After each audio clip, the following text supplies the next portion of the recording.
Hi, welcome back to the shop. This week's video we're going to make another hybrid bowl. This one's another maple burl which has been dried to 0% moisture content, stabilized with cactus juice resin, and we're going to cast it in Illuminate Clear Slow. And we are going to use this bowl for a mold, and it's really good on the top, it's just a little bit wobbly on the bottom just because of the irregular shape on the bottom of this. So what I'm going to do with this one, which isn't what I do with most of them, but this has very few tight openings in it, so there should be no issue with resin getting to every void. So I don't need to pour my resin first and then sink it. I'm just going to put this in, and I'm pretty confident it's going to feel in good around it. So I'm going to put this piece of wood on top once I get it leveled where I want it, and I'm going to take the piece of wood so it's sitting pretty well equal distance down from the lip of the bowl all the way around.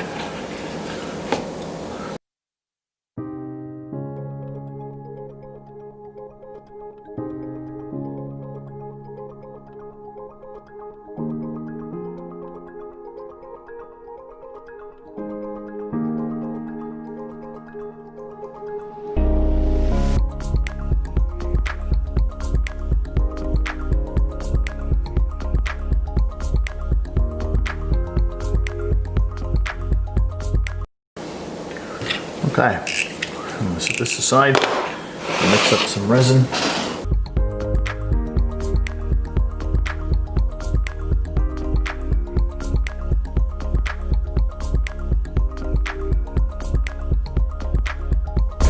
So you can see the difference in the height of the resin in these two cups, and they're identical. Basically, they're identical cups. This resin is done by weight, not by volume, and you can see how much, if you just did it by volume, you can see how much would be off, and that would affect how it cures. So we're going to put both of these in together.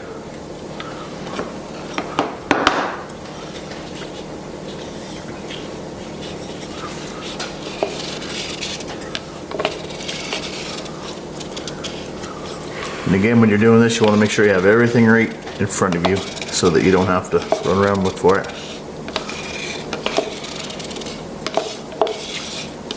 Compressor's charged up. The pressure pot is empty and right there ready to go.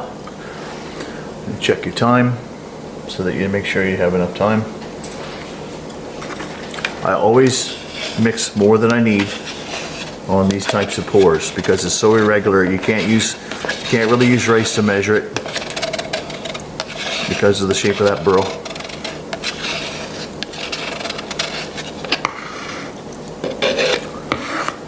All right.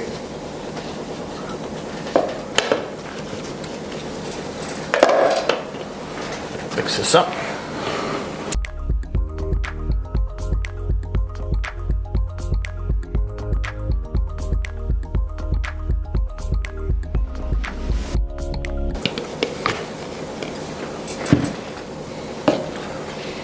Now, if you were doing a resin that you weren't going to put in a pressure pot for a surface, you would never want to use a mixer like that because you can see how many bubbles are in that.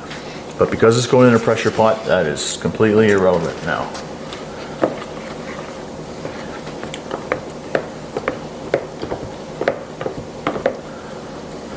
I'm just scraping the bottom to make sure that I got all the part A or B, whichever I dumped in first, off the bottom and mixed in, and same as the sides. I'm going around rubbing the sides all the way around the whole thing. Make sure that everything's mixed in good.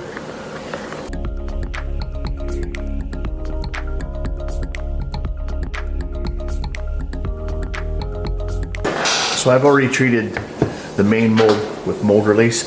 Last time I did this, I treated my main mold with mold release, and I had an over pour, and I forgot to put it in the secondary, the over pour mold.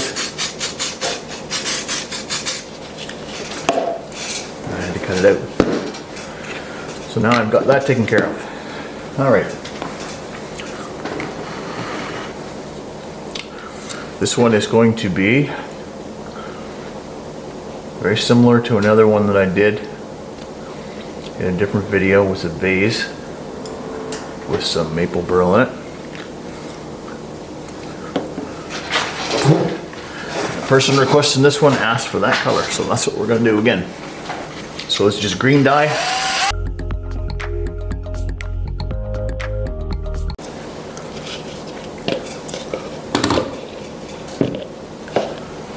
And you can check how good your dye is by taking a stick. I'm going to use the other end of this one because I don't want to get, I guess it's got both on it. So that's fairly transparent. You can see through the stick quite easily.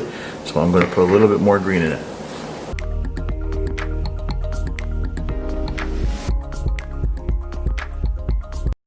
So this was Illuminate green translucent dye.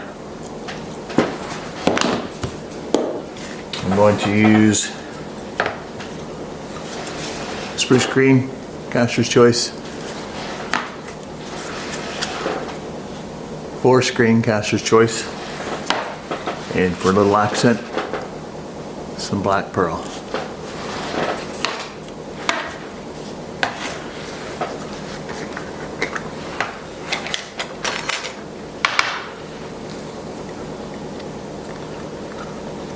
Teaspoon of this right in the center.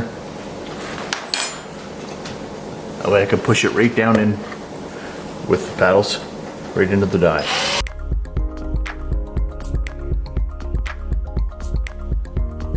Alright, equal part of the spruce green. Bounce it around a little bit.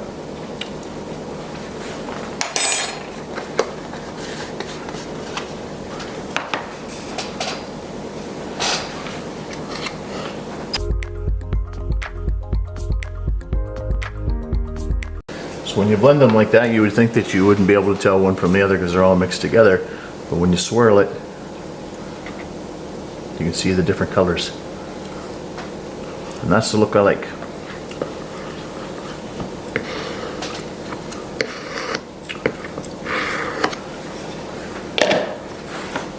Okay, we're going to go with a little bit less of the black because this is just for accent. 1/4 teaspoon, that would be lots. And this one.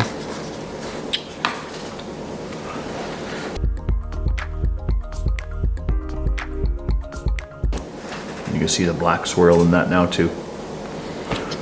That is what we want.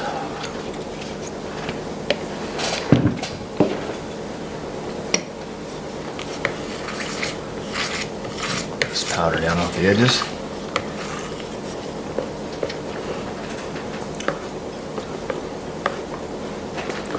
You can kind of see how that's going to look.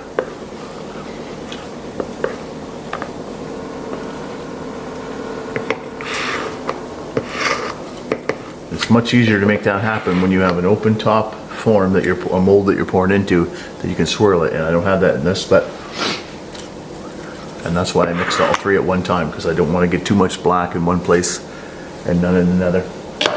So we will bring in the mold. It's still sitting nice in there. Try and pour this so you can see it.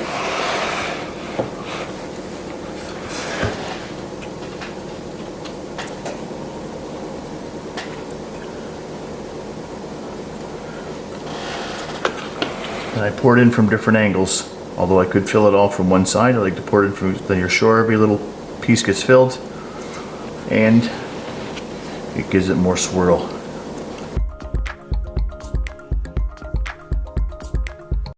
So we'll give it just a little more. Cover the top up because it is going to shrink. All those bubbles get collapsed. They don't come out of the resin, they just collapse. Alright, we're going to put that in the pressure pot. We're good to go. And we'll see you when we take it out. So we get it all mounted on the lathe now between centers. I'm just truing up the blank with the negative rake roughing tool.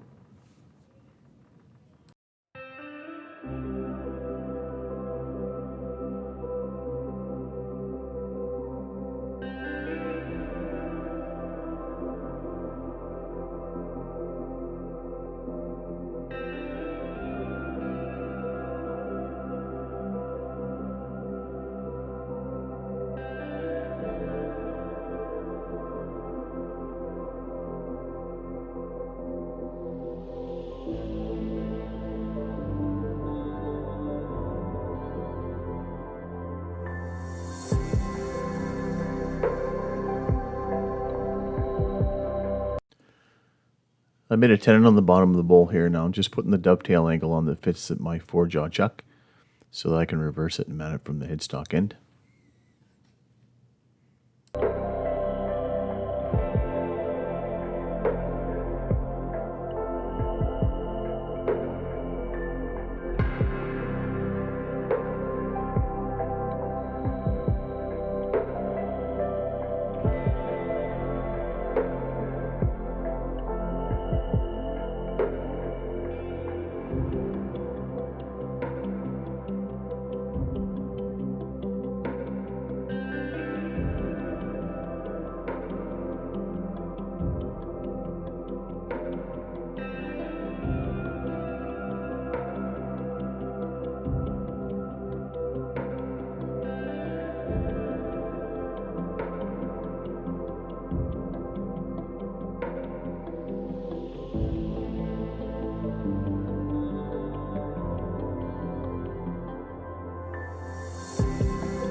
This piece is going to be a candy dish, so I'm going to undercut the rim a little bit here just to give it a bit of a profile.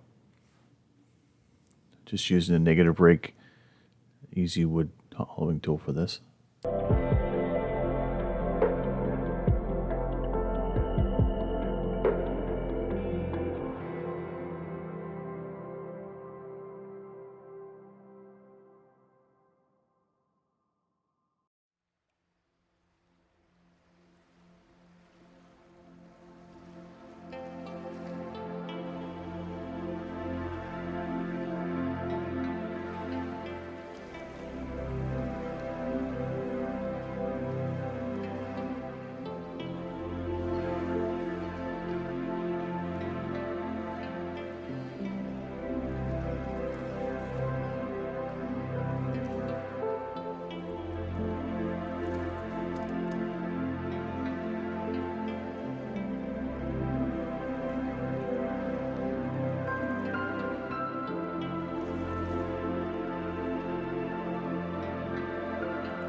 Now they got the outside shape the way that I wanted. I'm just going to remove some of the tool lines with a scraper on its side, which acts like a negative rake scraper.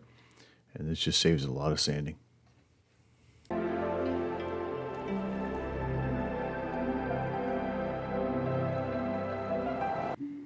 I'll show just a little bit of the sanding here. I started on this with 120 grit paper. I went up to 600 grit, and then I used derisive paste, regular, and then microfine. Then I started back with sandpaper again at 1200 grit and sanded through all the grits up to 2500 before I apply them a finish.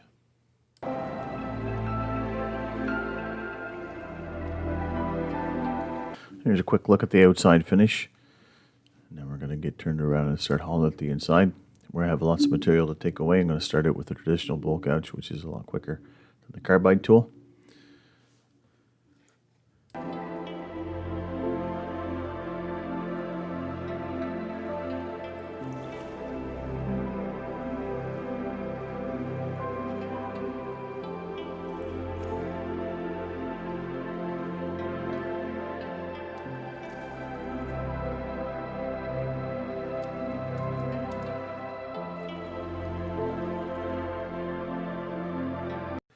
This is close to the finish cut on the top of this bowl, so I've gone back to a negative rake carbide so that I don't take a risk of chipping out the resin with a traditional tool.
And these cuts are just to even up the wall thickness and make it as smooth as I can on the inside, and just blend that transition in the bottom corner.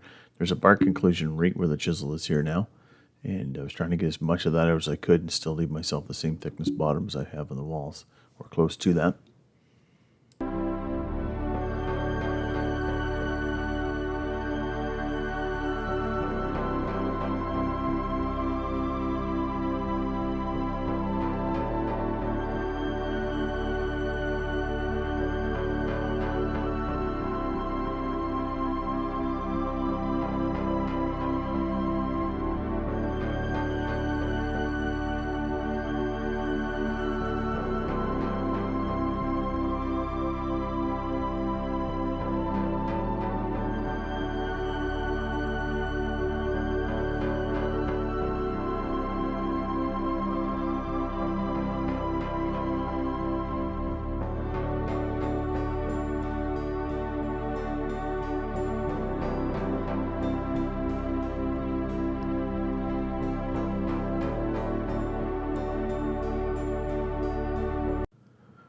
So I finished the regular sanding regimen on the inside here up to 2500 grit, and now I'm just applying some Hampshire Sheen High Gloss.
Now that the inside's finished, I can take it out of the 4-jaw chuck. I'm going to reverse it, remount it into my coal jaws, and I put some paper towel on the face of the coal jaws so that I don't get any marks on the lip of the bowl.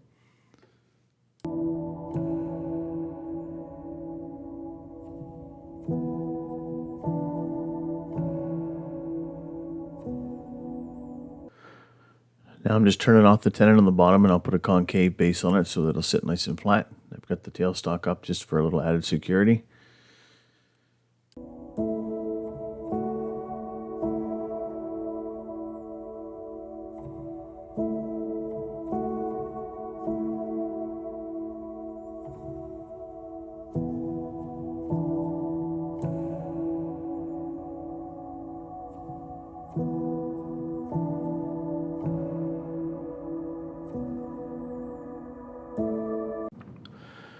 I'll get it down as small as I can with the tailstock in the way, so I'm going to move it out of the way now. I always give it a little check to make sure they're still in the coal jaws well before I start turning again.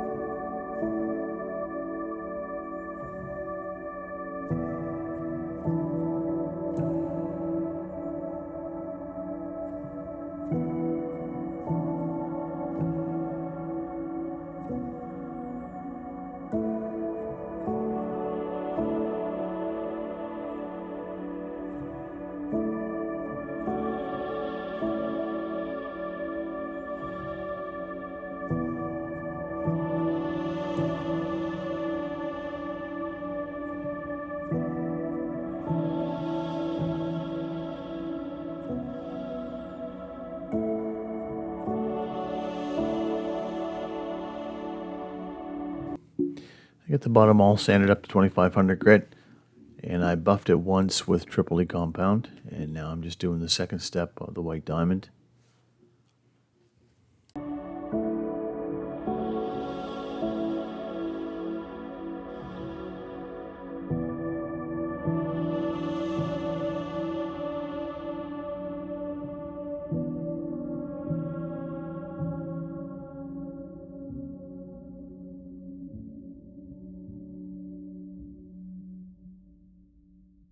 Just putting the finishing touches on the buffing here now. If you stuck around this long, I appreciate it. Thanks so much. And if you like what you saw and haven't subscribed, please consider doing so. I'd appreciate that as well. If you liked the video, please give it a thumbs up and feel free to leave a comment. And if you didn't like it, feel free to leave it a thumbs down and also leave a comment to let me know what I can do to improve. I'll put some stills up at the end of this video, and we will see you next time.